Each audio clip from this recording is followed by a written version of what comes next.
সম্মানিত দর্শক সকলকে আমার আন্তরিক অভিনন্দন শুভেচ্ছা।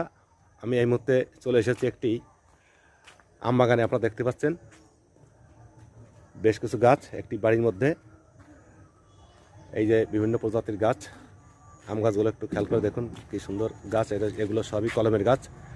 এটা কোনোটি হাড়িভাঙা, কোনোটি আমরুপালি, কোনোটি ফজলি। তো আপনারা অবশ্যই বুঝতে পারছেন যে বাড়ির মধ্যে যদি আম গাছ আপনারা রোপণ করেন তাহলে কিন্তু আপনারা প্রচুর পরিমাণে ফল খেতে পারবেন। ফলের চাহিদা একদিকে তখন পূর্ণ হবে, অন্যদিকে আপনি বাণিজ্যিকভাবে যদি করতে চান তা তো আপনি লাভবান হবেন। তো বন্ধুরা,